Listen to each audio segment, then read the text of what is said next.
Topping today's news, the government and opposition at odds over the once again delayed Freedom of Information Act.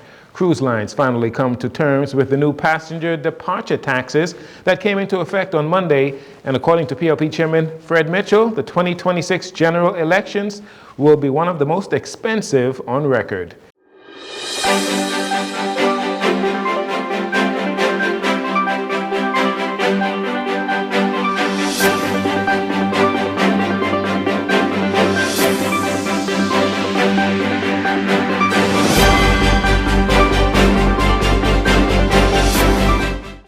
Good evening, Bahamas. I'm Jareno Saunders. This is your JCN Evening News. It is a pleasure to have you join us. The introduction of the highly anticipated Freedom of Information Act, or the FOIA, will seemingly not happen in 2024. Prime Minister Philip Davis said on Wednesday that his government priority this year will be to address the high cost of living, crime, and high energy crisis facing Bahamians, which requires urgent attention. He said freedom of information is not on the government's drawing board right now, as there are just too many challenges the country is faced with. The Prime Minister was asked about the progress of the Freedom of Information Act after Information Commissioner Keith Thompson said earlier this week that his office has done what it needs to do for the Freedom of Information pilot program to be implemented using the 10 designated government agencies, including the Ministry of Finance and the Ministry of Public Works, among the others. Although not a priority at this time, Prime Minister Davis says the Freedom of Information Act is still a very important item on his government's agenda for this term, which will run until 2026.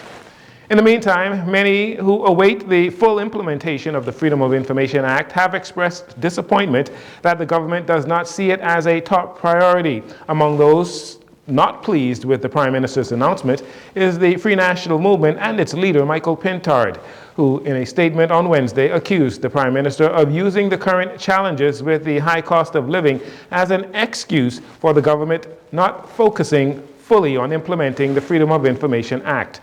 Mr. Pintard contends that certain aspects of the bill can in fact be implemented immediately without high cost to the government, considering the Freedom of Information Office has its own budget allocation, a full-time commissioner, and staff already in place. Mr. Pintard described the Prime Minister's rationale for delaying the opening of the Freedom of Information Office as abject foolishness.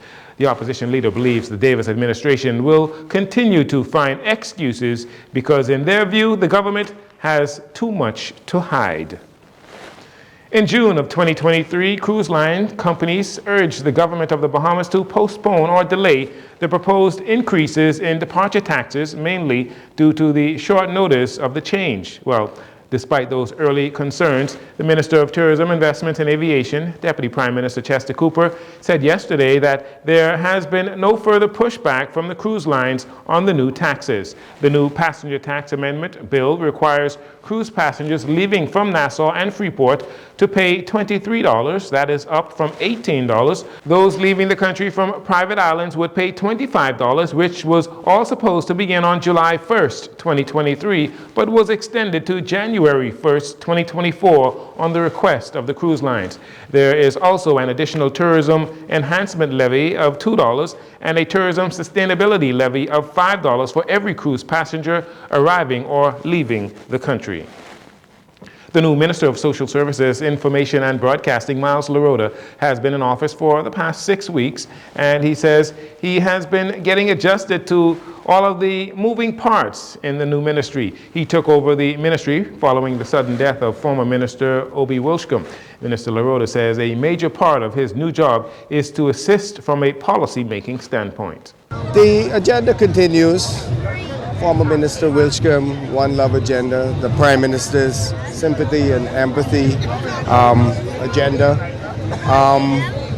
Notwithstanding the turnaround in the economy, there is still individuals in our society that requires various types of assistance from social services, food assistance, rental assistance, help with utilities, help with furnitures, short-time rentals.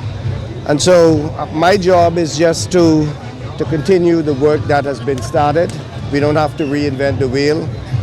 Minister Wilshcombe had a talented team. I inherited that team. And my job is just to assist from a policy point. A lot of it is basically just trying to find some funds. Minister LaRota says he has noticed that there is still a lot of need in the country, despite the bounce back of the economy.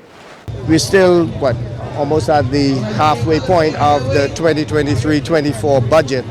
So even though that we have not depleted those funds, it's under severe pressure because we're talking about hundreds of thousands of dollars a month in food assistance alone and other assistance. We assist with people with medical difficulties, and so it's at the mid-year point.